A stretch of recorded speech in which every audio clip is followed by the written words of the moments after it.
ว่ามาเยอะควันเอ๋ยคันเป็นควันเจ้าบ่มามื้อนี้ฮอดเดือน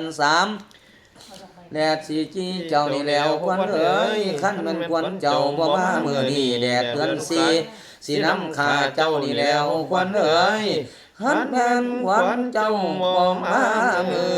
อนี้ปานใดเนาะจึงสิฮอดเดือน5มี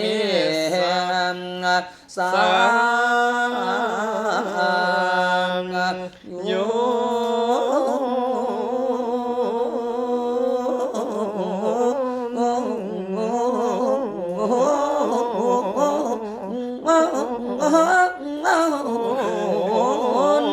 ต้นปีใหม่เวลาเนี่ยเฮามาเกี่ยวรอดมีสายนต้นปีไม่นั่นมันหัวควนฟออยู่มันมันสิลงนี่เนาะสายนต้นคันแม่นเฮาเฮ็ดบ่ได้เฮาก็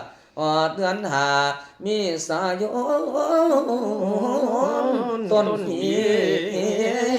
ไม่ซ้ำนี่ก็ได้ส่วนมากสิประมาณเอาซ้ำนี่ครับคันมันเอาเลือกเขาเองมันสิยากครับมันสิไปเพิ่นสิเจ้าของสิไปยาก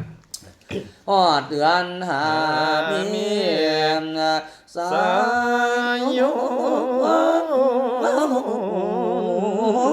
นต้นปีใหม่แสงอาทิตย์ผัดแห้งใหม่แมงขี้ให้ผัดแห้งตอมฟังเสียงนกน้อยห้องนกน้อยห้องกี่กลางสังกาเขาก็อละแอเสียงละชนกันบินเมื่อนอนสิงาคอนกล้วย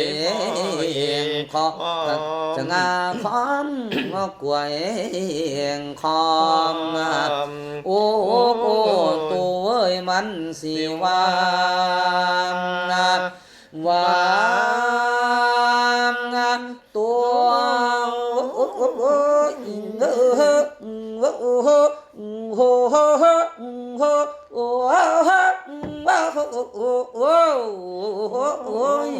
มาแล้วนาควันเอ้ยให้สั้นดูข้อจักหน่อยหนึ่งวันดูข้อในได้บ้านนี้อันตัวที่บ้าน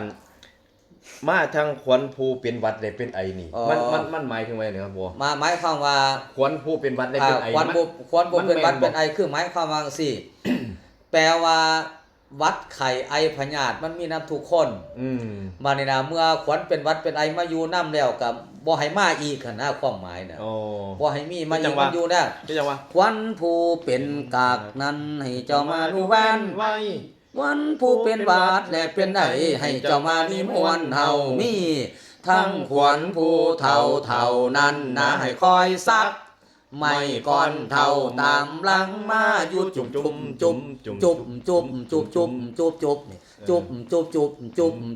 ว่าเนอควันเอ๋ยให้เจ้าส่วนกันมาเหมือนดังพันศาสตร์ให้เจ้ากาดกันมาเหมือนดังเงินเพียงให้เจ้าเคียงกันมาอยู่นี่เดียดานี้นำนี่เดียดานี้นำมาพังพร้อมลาพัมโอ้ยเพียงกันนั่นแลนาบาดว่าน้ำล้นห่วยคอยฝันเจ้านี่คอยลอยมายือันนี้เสียงในเฮ็ดได้บ่เนี่ยยื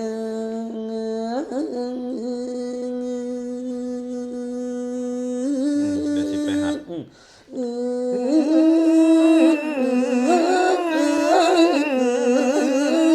บาดว่าน้ำท่วมหัวความดอยให้ควันทันนี่ขี้เมื่อไม่โลคนมันกระเทศอยู่บนปากควันมากดิโอ้ยแต่เห็นบาปมันลมบาดเสียเกี่ยวนี่ผมสิมาได้ซ้ำนี่อันบ่แล้วตัวต้องให้มันพรมา ล้อมพาสี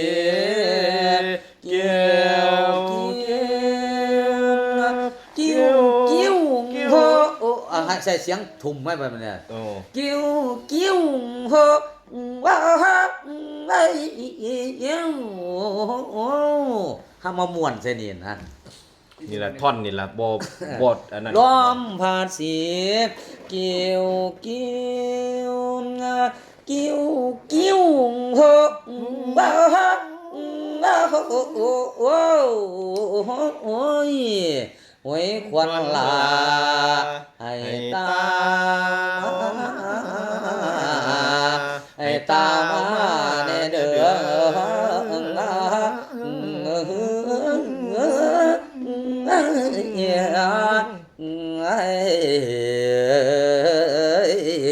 นี่ตัวนี้มันสิม่วนมันสิลงแบบลองจักหน่อย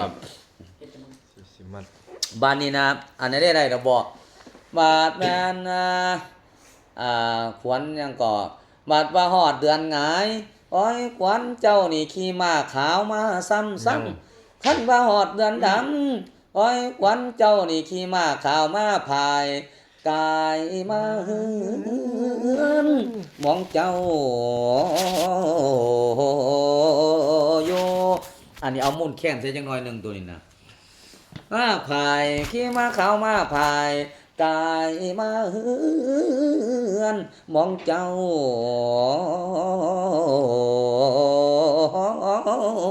โยว่าแน่เด้อวันว่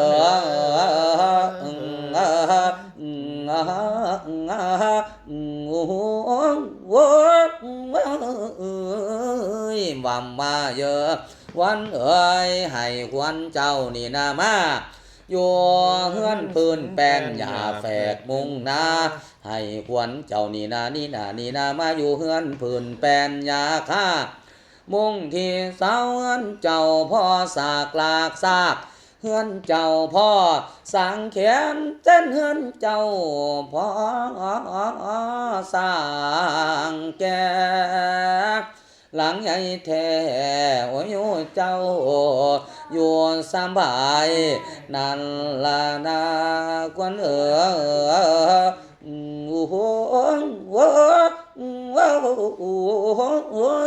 ฝนตกเจ้าย่าได้ลงไปหน้าฟ้าห้องเจ้าย่าได้ลงไปไกลก่อนเศร้าไปเจ้าจึงไปเคี้ยไฟขัวเจ้าจึงขัวลูกแต่ป่ามาเฮือนลูกแต่สวนมาบ้านยี่คานแล้วให้นอนอยู่เฮือนเดิงอยู่เฮือนเดิง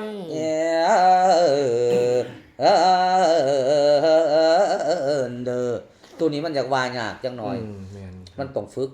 คอยฝึกในเอาเรื่อยๆเฮาสิเลือกเอาก็ได้แม่นบ่ครับระหว่างเฮาสิมาลงอัน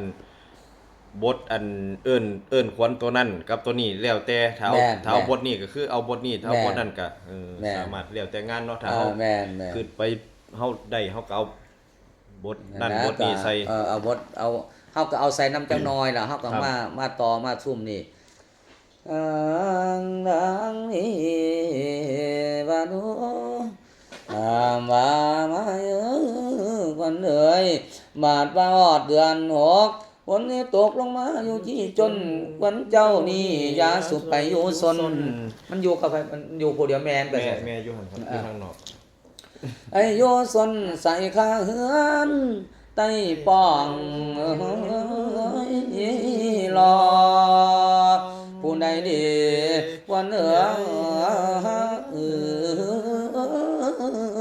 ควันเจ้านี่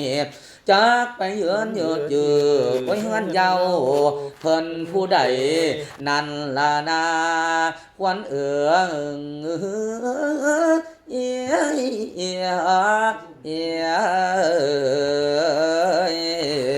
ไผได้น้อสิมาปั่นเข้าให้ป้าปิงปอนใส่มืออันนี้มันสีวอนตัวนี้นะมันสี เขาเรียกว่าอ้อยอินตัว ครั นี้ บถ้าแม่นว่าได้นี่สิ นี่เนาะไปนี่เนาะสิมาปั่นข้าวให้ปลาปิงปอนใส่มือปอนใส่มือ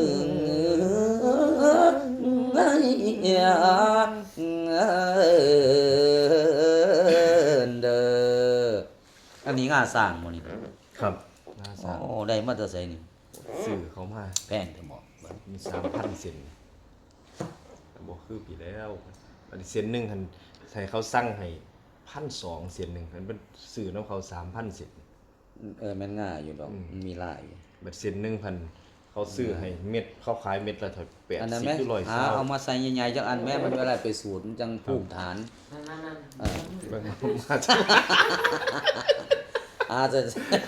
บ่ได้คันตัวเอาไปมันก็บ่เกิงกัน มันก็บ่เกิน มันเกิง หามาไว้ ตะกี้อันน่ะมีอันเดียวบัดนี้ก็เลยว่า ให้มันเกิงกัน ครั ก็ บ เลย ก็เลยได้ใส่แต่อันนี้แล้วน้อยซะก่อนได้ใส่แต่น้อยนี่ซะก่อน เอาทำนี่ก็คงว่านี่ก็ ตามบารมี ขอ ด้วย สูตรบ่ทันใหญ่ปานใดไม่ยังเคยกันนี่ อันนี้ก็รุ่นแรกเจ้าคุณเด้สังกัดใจเจ้าคุณหนุ่ยนี่นี่ โอ้ทีวีไปเป็นปัสสภะเพิ่นนั่นบ่ แม่นครับ รุ่นแรก รุ่นนั้นเข้าหากันได้รุ่นนี้ รุ่นนี้หากัน อืม เอามา 3,000 นี่ นี่นะ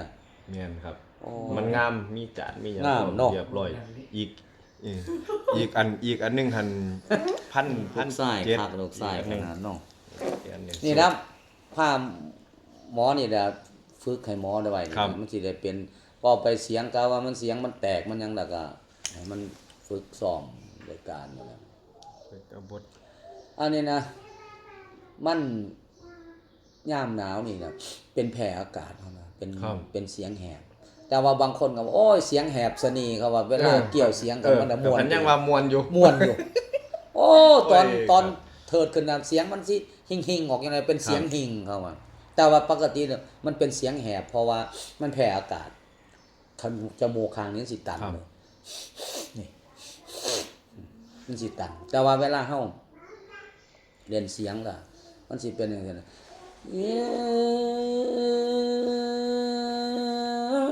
นี่นี่